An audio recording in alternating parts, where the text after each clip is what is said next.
So what we're finding is if a lot of like B or C talent, or a lot of talent that is getting attention, but again, it's stuck in this development process that takes forever, are coming to us and saying, I'm willing to basically act for free, or write for free, or direct for free, in order for this to go up in 6 months. And what do I have to do to make this happen? And we're like, okay, well then come in and we'll help you develop it. We'll sort of make it into an online property and run with it. So it's a little bit of both depending on where it comes from. So the big benefit to them is their stuff is out there, things start happening, they don't buzz around them, yes. Writers or producers or directors or whatever. So are you guys, you would think, standing on the outside going, wow, okay, she's doing this from a studio perspective, they should be able to get advertising for these things. Is it still, is it just because it's still a new thing that it's difficult? Or do you have a track record with every? Yes. Yes. So, for instance, we have one show that's in its like 3rd episode, and it's a reality sort of talk show. And that got distribution at Smithsonian, but it has no advertising in it. So we're currently, like right now, this morning, we were like, who can we call? Let's call Rockstar, let's call Red Bull, let's call Doritos. It's a gaming audience.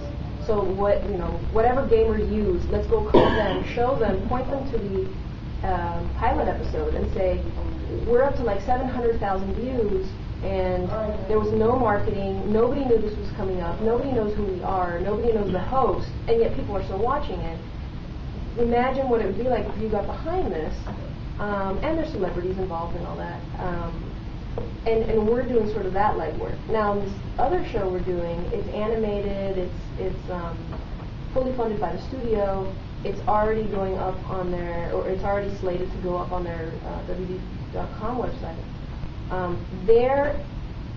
They're funding that not by advertising directly into the show or hey look, the lead is carrying a can of Coke, but it's more like, here's this really cool innovative animated show, and up here there's a little like Coke, WB is sponsored by Coke.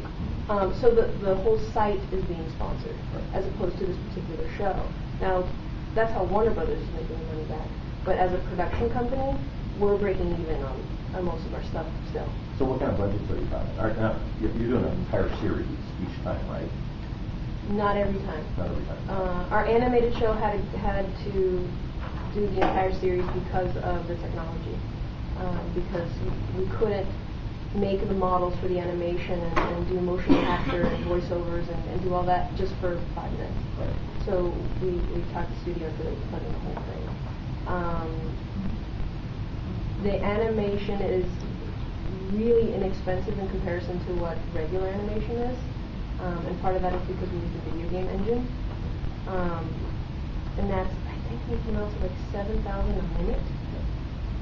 Our live action stuff is usually around 30,000 for 5 minutes, and that includes everything. I mean, that'll include if we acquire the rights from the writer, if we have celebrity talent attached, or whatever that may be. I was talking to the president of National Lampoon, and he was telling me his thing is, the way they're monetizing it is, they create what they call viral videos that are all basically pilots for a potential show. But it's a 5-minute video, and he goes out and sells it to corporations as you can be attached to a viral video that hopefully will do millions of views or whatever. And they've had 2 or 3 succeed, so all of a sudden everybody jumped on board, which is he's got like 10 lined up. But it was like, you know what, I think that first one he probably gave away for almost nothing just to get somebody to say yes. So when, right now you're still in that stage. Do you have any other thoughts? Are there any other models for how to monetize these? I think it'll eventually turn into something similar to studio and television production. However, I wouldn't be surprised if different entities begin to take over the financing of it. And what I mean by that is, Warner Brothers, for instance, is setting up a site called WB.com.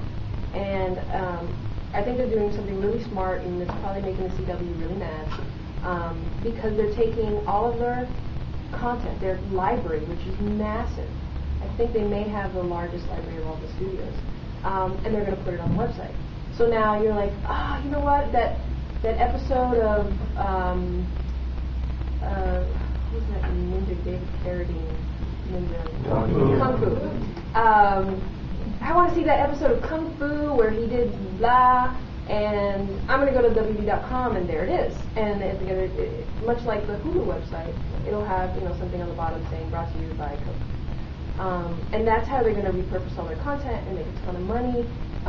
They want to make it a community website.